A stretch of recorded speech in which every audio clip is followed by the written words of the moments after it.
All right, guys, we're going to debrief from your small groups, and we're going to ask the person who is nominated to be your speaker to read the little vignette. If you're not able to see it, we'll read it for you. That's totally fine. Since there's so many of us while we're debriefing, if folks want to raise their hand to chime in, I think that might be the best way so we're not talking over each other.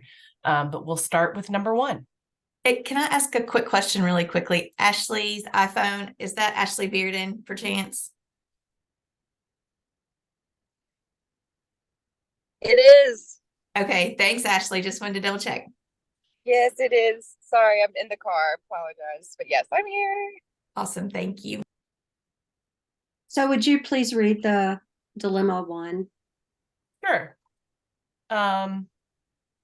As a CASA volunteer, you are on your way to your very first visit with a 9-year-old girl named Susan. Right before you leave, you call the paternal grandfather who is caring for Susan, and you find out that she just had some teeth pulled and some other dental work done. He mentioned to the dentist prescribed some mild painkillers and antibiotics. He already phoned them to the pharmacy, but he doesn't have a card to go get them. Since you passed the pharmacy on the way, he was wondering if you could swing by and pick them up. You think back to the training and what you learned about providing transportation. The prescriptions are already paid for. Why not pick up a milkshake too?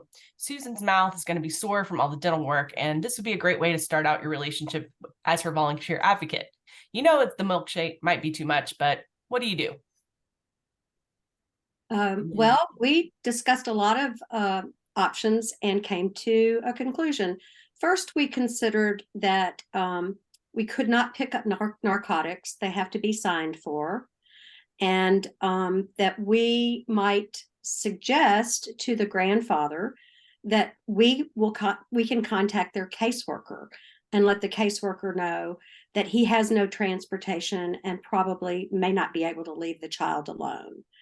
And then the idea of the milkshake sounded good for a little while until we realized that there are food allergies involved and also restrictions on CASA policy. And so we decided to reschedule the meeting. Did I miss anything, anyone? That's it. All right. Any other thoughts on that? Anybody want to raise your hand and have any additional comments, concerns, alternate ideas? I will say the reason we're rescheduling the meeting is because it's just hard to start a relationship with someone when they're in pain. And so we can speak to, we'll have something to talk about next time we show up, how you feel and, how to go.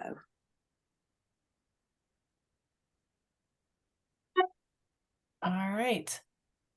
I think those are all really great thoughts. Any staff members have anything to add? Danielle has her hand raised if we want to give her the chance first. Yeah, go ahead.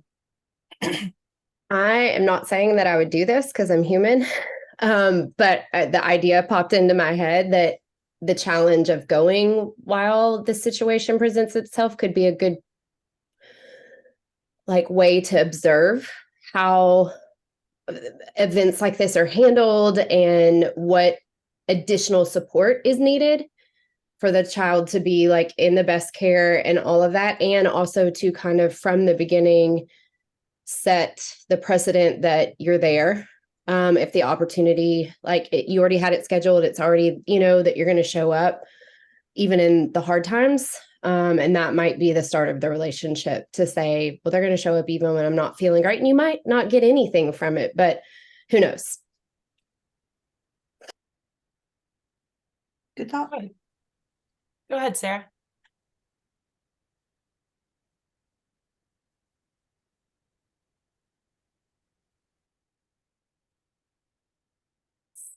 All right, can you hear me? Yeah. Okay, sorry about that. This is not my thought, but I got to observe our new training class last week, and we did this dilemma, and somebody brought up a good point about helping the grandfather think through maybe other family members or friends or resources to help him get the pain medication. So I thought that was a good point to mention. Yeah, identifying other supports. Excellent. And I think Danielle's point is well taken about, honoring the appointment that you made. So All right, let's keep it moving. All right, group number 2. If you want to read. I'm up for group Yeah, go number ahead. 2, but I need somebody to read the prompt. Yeah. Anna, do you want to take a turn, or I can read it? Either way. Sure, I can do it. All right, let me scroll up. Okay, about 8 months into a case, you are unable to reach Miss Jones, the birth mother of the child for whom you're advocating. Johnny has been back in Miss Jones' care for about 3 weeks. Miss Jones successfully moved into her own apartment, so she had a separate residence from her on-again, off-again boyfriend. One of the parameters set forth in court was that the boyfriend was never to be at the apartment when Johnny was there because he had not finished his court-ordered services. You've had a great relationship with Miss Jones, and one day you spot her at a grocery store. You stop to make small talk and then leave the store.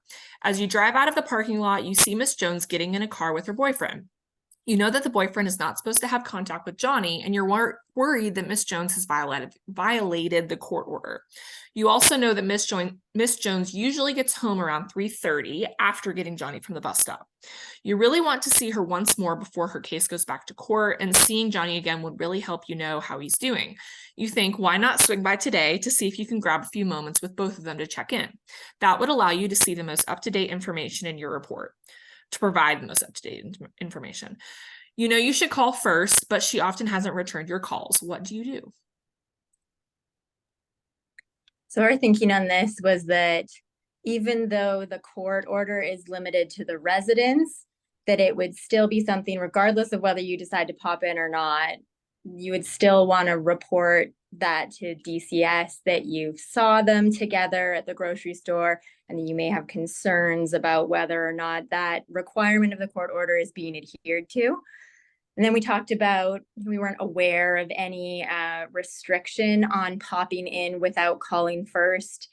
And here you'd be aware that maybe if you called ahead, then the mom, knowing that she wasn't in compliance with the court order, might have the boyfriend leave if he was there.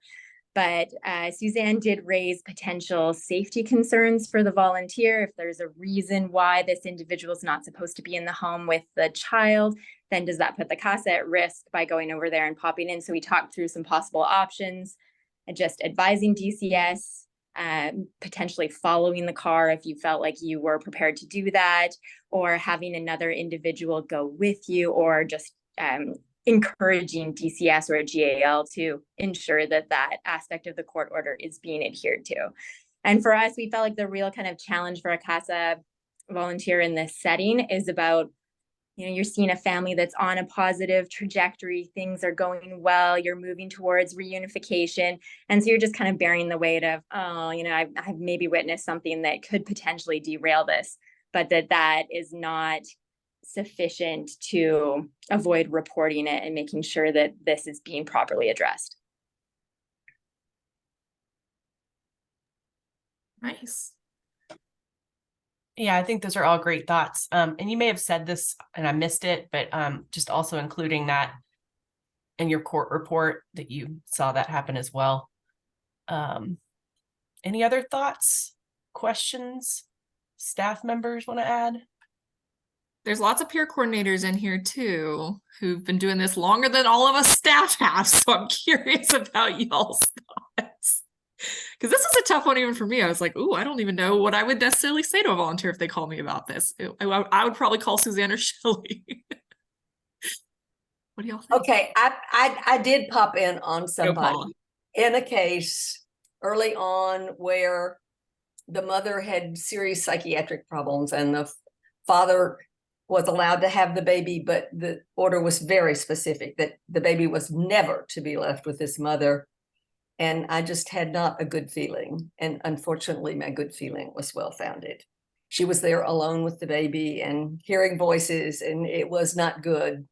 So, I mean, if I wasn't supposed to do that, I didn't know it.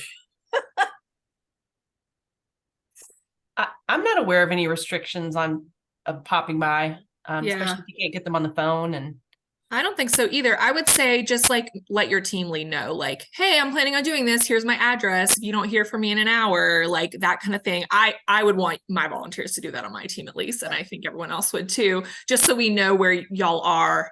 And then if God forbid something happened, we would at least know where you were.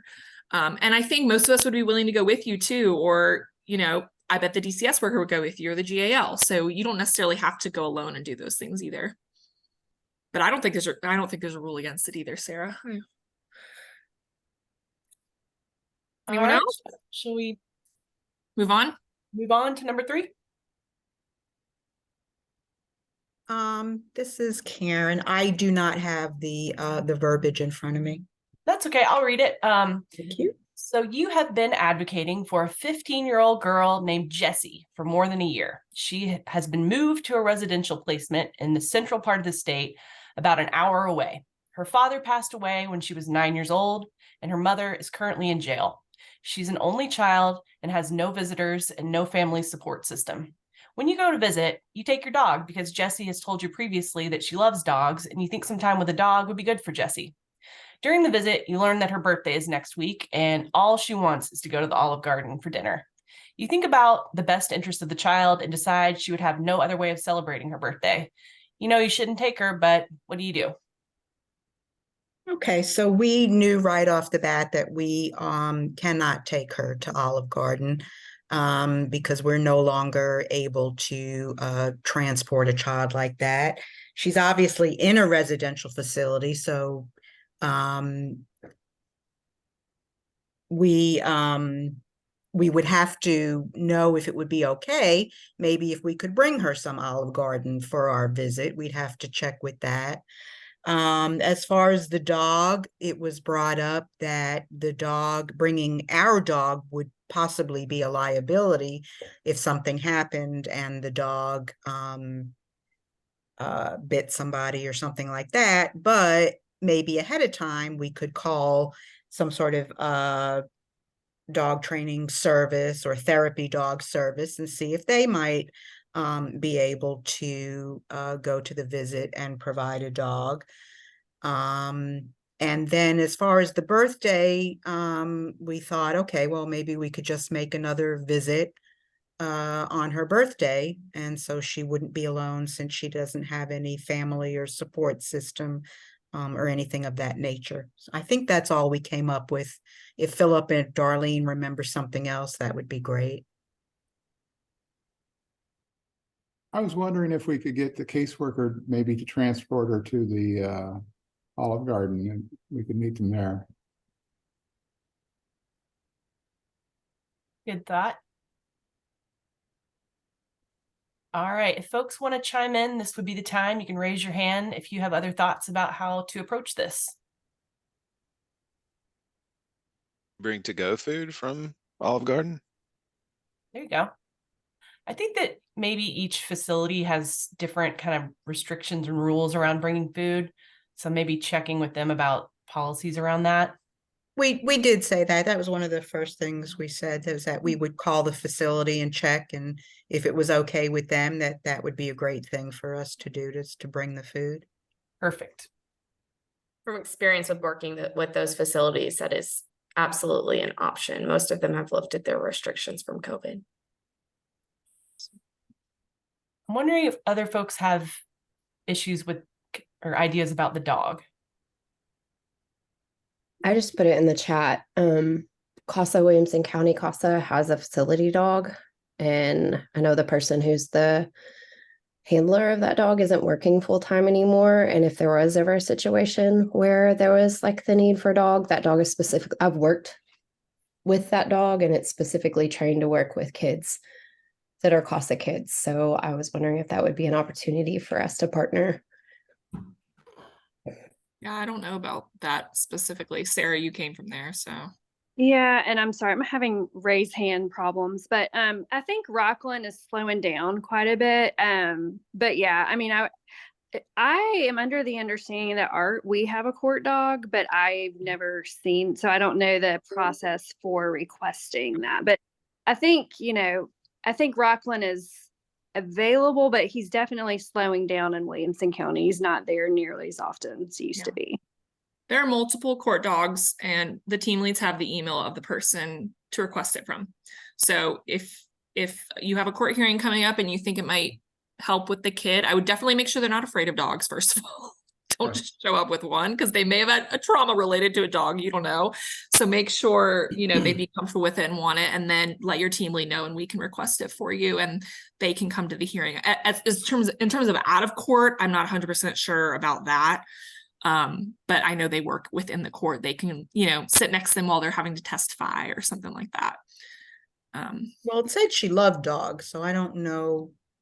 Right. Yeah, I just mean in general, I wouldn't just request the dog without knowing about the personally, I would ask. I also think it'd be important. Sorry, Sarah, I just wanted to say it might also just be important to consider if it would be appropriate for the service dog or the support dog to be brought, considering any history that the child may have exhibited any behaviors towards animals in the past. Yeah, just for time's sake, I think each affiliate is a little bit different, but CASA Davidson County, our policy is that you can't bring your dog, even if it's a service dog, a trained service dog, to court, to the child's home, anywhere. And it's just kind of a blanket rule we've done for liability purposes. But again, each affiliate might be a little bit different. And I'm going to just keep us moving for the purposes of time. I think we're on number 4. That's me, Sarah. Okay, go for it, Paul. You've been advocating for a 16-year-old boy named Kyle for almost a year. You've come to know everyone involved in his life pretty well, including his stepmother, Beth, who Kyle looks up to like his own mother. Beth confides in you. Hold on. Beth confides in you that she and Kyle's father have been arguing a lot, and sometimes he hits her. She wants to get help, but she doesn't know what to do. The local domestic violence shelter would offer services, but Beth states that she doesn't feel comfortable disclosing this information to anyone else.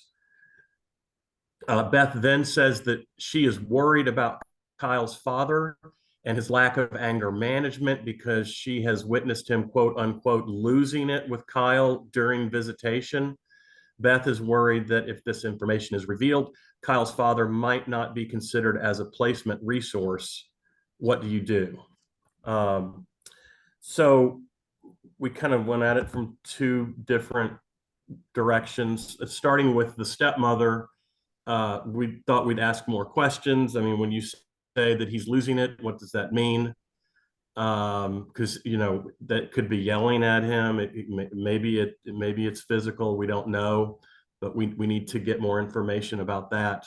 And I don't think that we want to go behind her back and report anything, initially, but perhaps try to encourage her to, talk through this a little bit more. Obviously, if he's hurting Kyle or yelling at Kyle or whatever the case may be, then I don't think that sounds like he's a good option, right? And Beth needs to understand that. And then kind of part 2 of it was talking with Kyle, but just like you would do with.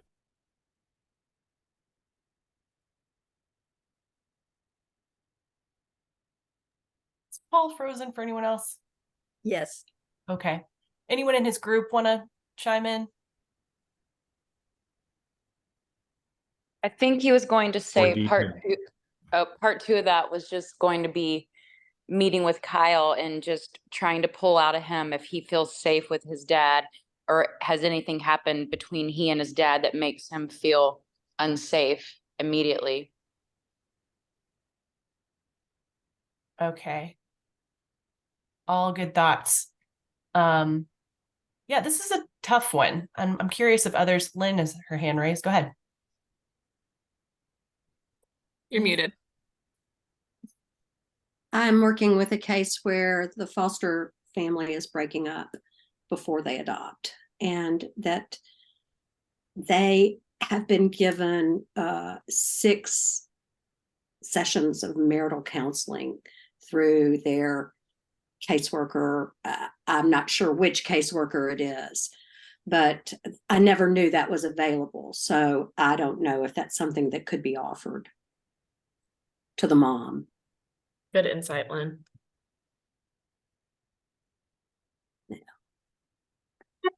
Yeah, I will say typically for domestic violence situation, therapy is not recommended. to at least together. But I think it's worth, like, you have a good thought of like, what kind of services could we offer, even if it's to them individually, because usually they'll go different directions. They'll do like a victim one and then like a offender kind of class type thing. But good thoughts. Sarah, you have your hand up. Please ignore it. I'm trying to put it down.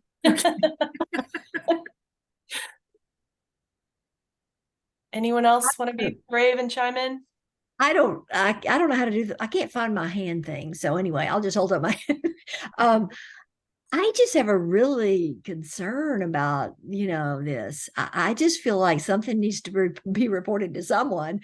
When we hear about abuse, I guess I would just hate to regret later having, hospitalization or something else follow up with this. And so, if it's the caseworker or the whatever, I would just share. It's kind of like anything in a counseling situation is once they've disclosed this to you, I feel like I would have to say to Beth, I am so concerned for you. And I now legally have to, or whatever the word, I don't know if it's legally, but I am bound to report this to blank. I don't know whether it's DCS or your social worker or your whatever, but that's to me super concerning. That was my first thought. We're mandated reporters, and yeah, sometimes you got to remember that, and might be a CPS call. And tell her that, in the sense, I don't know if this is a case like that, but I know in counseling situations, if someone's self-harming, there's just an obligation for us to report it. I don't know.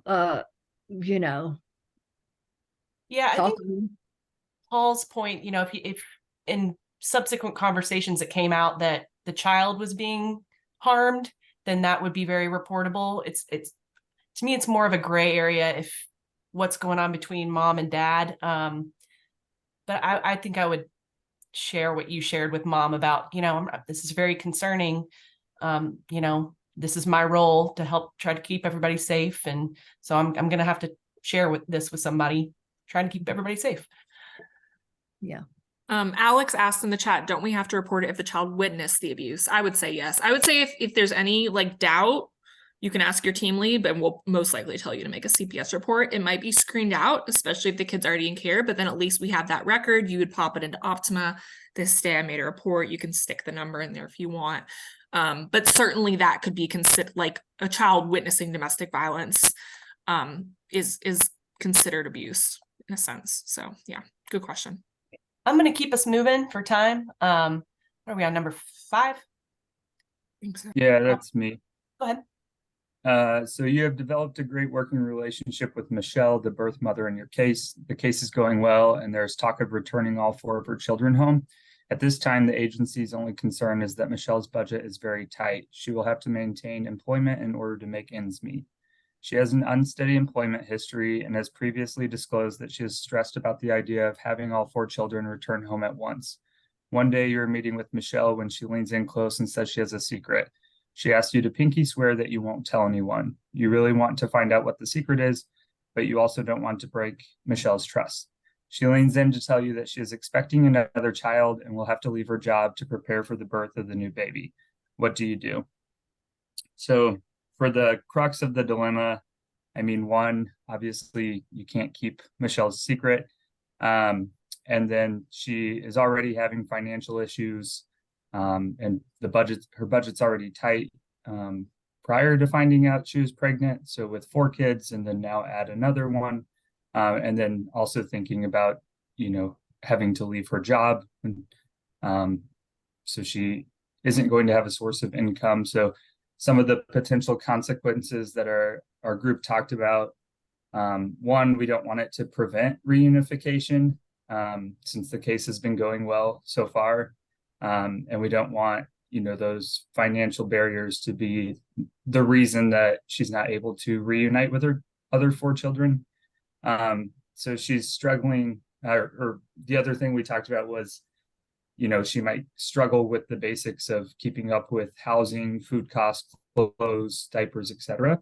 So when we, laid out all of those issues, some of the possible solutions we had, first wanted to address the secret and just, remind Michelle that as a CASA, you can't keep secrets, but are the representative for, her children and her, and we'll continue working towards reunification together. And then in terms of other ways we can advocate, continue to look into all of the resources that could support her financially, not only right now while she's pregnant, but immediately after.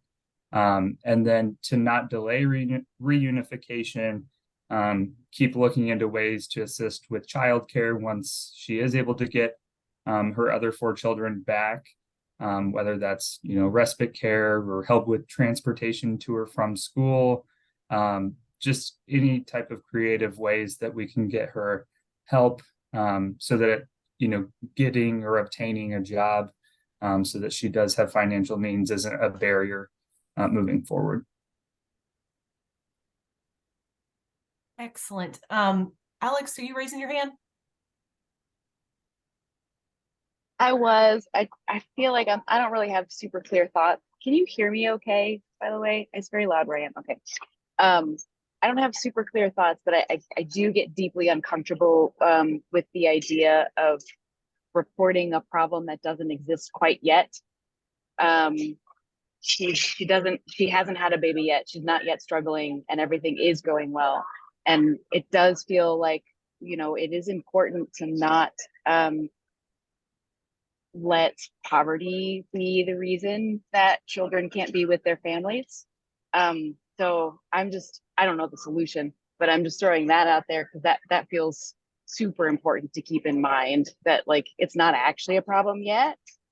And it's like, it's pretty important that those kids get back to their mom, even if their circumstance is not amazing, but it's not something that is dangerous for them. That would be a very tricky situation for me. Yeah, I think that's totally valid. Oh, we did also talk about, Danielle was in our group, staggering reunification. So, is there an older child that could be reunited sooner that maybe wouldn't need as much childcare, maybe, at school during the day, just dependent on, the age and independency of each child. I would add, Alex, I think you make a very valid point, and is always a concern for us that we want to make sure that we're very clearly identifying the difference between neglect or abuse and poverty. I think we could pose it as an opportunity to bring this to the attention of the team as an opportunity to ramp up support and resources around mom, instead of it being a negative, like we've identified this opportunity that we really need to wrap around mom a little bit more. And so while she may be hesitant to or reluctant to share the information with the team, it could be a real good opportunity for us to get ahead of anything and provide the supports that she's going to need so that we can continue moving forward with successful reunification.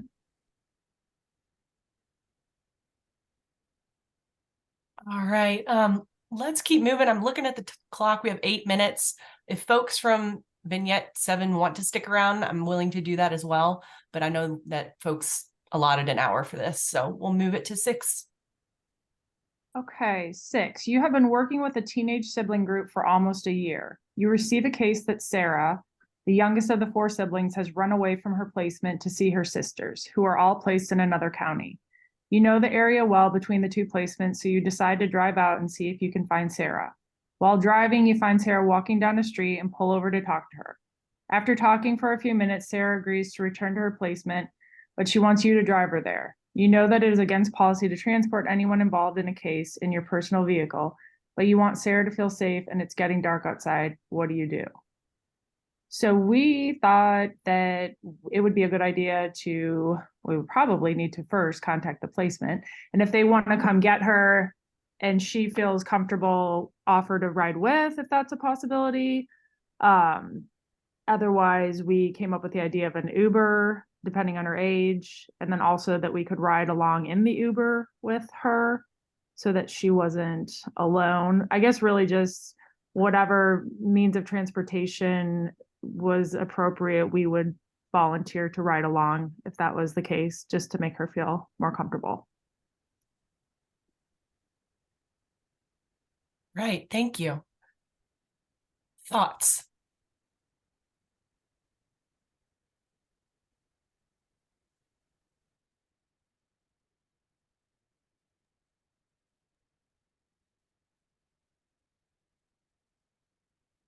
I feel like it would be super helpful for me if I understood the reasoning behind this no transporting kids rule. I believe that we changed our policy around this a couple of years ago for liability purposes. It's a national CASA rule, I'm pretty sure also that, so. And also, we never want y'all to be alone with a kid, even at the foster home. So if you're alone in a car with a kid, it's just a huge liability. Yep. The only time I believe that volunteers can be in a rideshare transportation vehicle with a youth is if you've completed the Darkness to Light training, which has to do with preventing child sexual abuse. And we offer that twice a year, and it's about a 3-hour training. Shelley does that. But we do need to talk to him alone sometimes, right? I would just make sure someone can see you. Or have a door open, I would say. Just don't be like in an enclosed area. And that's for your own protection too. A lot of times, like utilizing the outside space, like where foster parent or whoever is inside, but there's a window, something like that. Yeah. Where do we find when that class is available?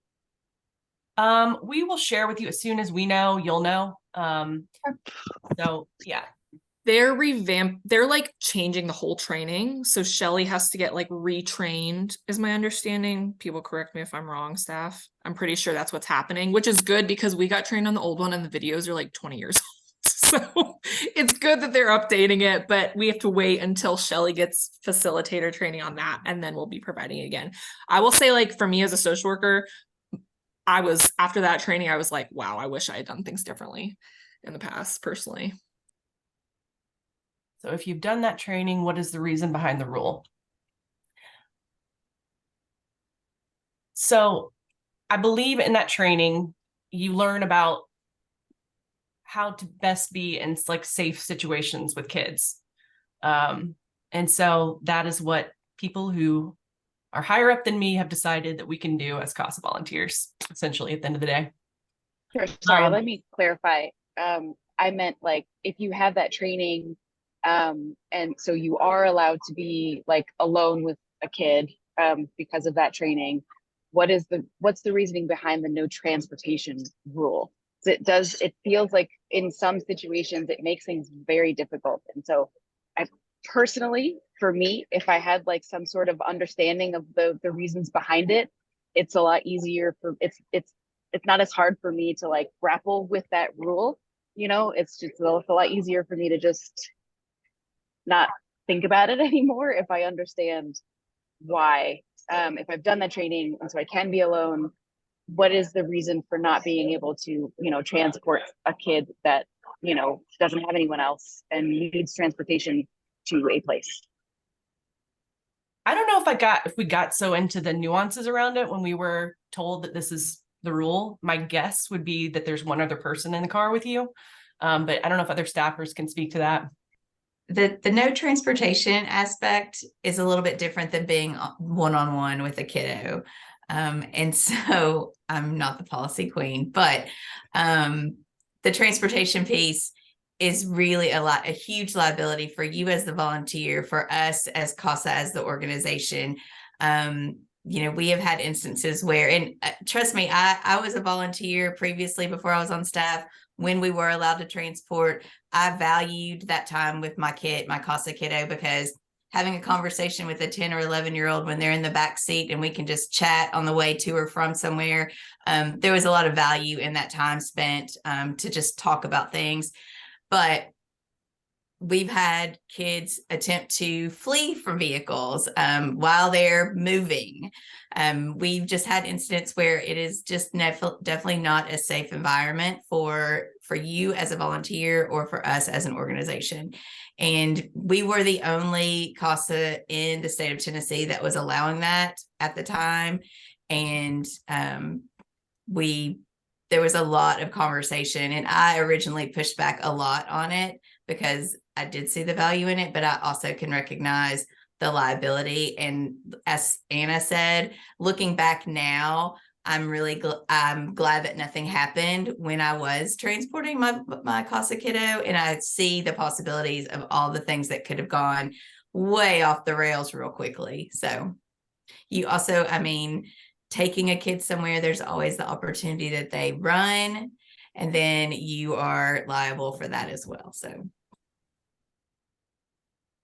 thank you, Okay, Sherry. thank you, Sherry. That helps me a lot. Thank you. Is there anyone from group 7 that is willing to stick around that wants to talk? We're at our time. I don't see group 7 jumping up and down to You mean, is everybody going to leave and just group 7's going to stay and talk, or anyone who wants to stay? I would encourage and welcome that. Yeah, y'all are welcome to stay. Just don't feel obligated, because we know you only allotted an hour for it. I can stay on and read the prompt for group 7 and talk through some of our thoughts. Perfect. Okay, so dilemma 7, you have been appointed to the case of Adam, an 8-year-old boy, for approximately a year. Adam has frequently moved to new placements, and you are having a very difficult time obtaining information about where he is placed, despite frequently requesting the information from the family services worker. You are concerned that he is not receiving the services he needs, and you have not been able to visit with him consistently due to the lack of information about his whereabouts. You've addressed your concerns repeatedly with the family services worker, their supervisor, and the child's attorney. You've even included your concerns in your court report to no avail. You tell the social worker how disappointed you are that they aren't doing their job. The conversation goes nowhere, and you're even more frustrated. You decide to go home to unwind. While searching the internet, you come across a Facebook page for child advocates. You think to yourself that this would be a great opportunity to voice your frustrations to other like-minded individuals, but you know you can't provide any information that would compromise confidentiality. What do you do? So our group thought there were sort of multiple dilemmas here. The first being the case has largely stalled, or progress on the case is unknown because the CASA worker is unable to understand whether the services are being provided to the child, and whether the child is being visited or given their services because their whereabouts are unknown. That you as the CASA worker are unable to have an impact on the case that you've been assigned to because you don't know the whereabouts of the child. And then lastly, you're also facing this dilemma of whether to seek external validation or external advice through this online Facebook page. And so for the latter issue around confidentiality, our group talked about just a guiding principle for when faced with this type of dilemma. Just ensure that all your efforts are focused on moving the case forward and not necessarily, decompressing and ranting, if you will, to others about your case, and even the best intentions that are focused on, limiting case specifics can lead to certain information being shared that you're not able to, and it's just best to avoid those situations altogether, especially when there are other alternate options for seeking advice, such as your team leader and the broader CASA network, specific individuals who have experience with the types of case you're facing, who can offer advice that isn't in an extremely external public forum. And then in terms of a solution for ensuring that the child is obtaining services and for identifying the child's whereabouts, we discussed calling for a child and family team meeting to put pressure on the caseworker to address the open questions, including identifying the child's whereabouts and communicating that with the team. And I was not familiar with this option, but if there are challenges in holding the CFTM, we understand that as a final straw, there's also an opportunity for your team lead to file a motion with the court addressing the fact that the case isn't being adequately managed and it isn't moving forward in an adequate way. So those were our general thoughts, but group 7, let me know what else I left out. That was great. Sounds great. Yes, please vent to your team lead whenever you want. I have no notes. I thought that was excellent. Any other staffers? Peer coordinators? That was good. Yeah, I know it's hard to like go home and not be able to talk about this stuff with like your spouse or your friends or whatever, but like I think all of us are not just here for like strategic court things, like we're here to like be an emotional sounding board too. So please utilize us for that. Like I'm always willing to just like listen to you vent. Because I know it's hard that we're like kind of the only person you can talk to about it. So one thought I had was, I mean, maybe it's not coming up, but if a foster care review board was coming up real soon, I would be sure and show up and let the review board know the frustration, and they would be able to write up something to the court, if it's a hot sheet or whatever. That's just a thought I had, but sometimes they're like 5 months away, so not very helpful. Yeah, and this probably goes without saying, but just making sure that everything's documented in an email, that you're tagging in the supervisor in the email. If they don't respond, that's kind of our order of operation. Email the FSW, then the team lead, let your team lead at CASA know that nothing's happening, and then we can tag in the DCS attorney for that courtroom and try to see if that gets us anywhere. But we should be the one emailing those DCS attorneys so that they're just getting emails from CASA team leads and not, 300 different CASA volunteers. That just ensures that there's more of a response. So that's why we asked you guys go through us. Not that we're trying to micromanage, but it's just helpful to do it that way. All right. Anna, do you want to share about your announcements in case folks can't read the chat on the recording? Sure.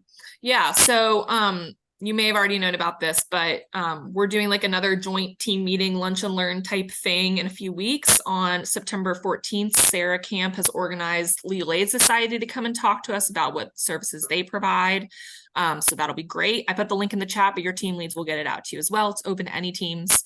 And then don't forget that our summit is November 4th. It is a Saturday. It's as mandatory as we can make it for y'all being volunteers. So please come. I think any volunteers who have been to them before can attest. We have a really good time. It's always really meaningful. Judge Calloway comes. We're hoping to get some good speakers. We're going to be in breakouts with our teams to discuss what we want our space in the new courthouse to look like. So I think it'll be a really good day. It's going to be in person for the first time, knock on wood, since COVID. And so I think we're all really excited about that. So we don't have official details on like the place or the times yet, but it's usually 9 to 3-ish. You get 6 full hours of in-service training for that.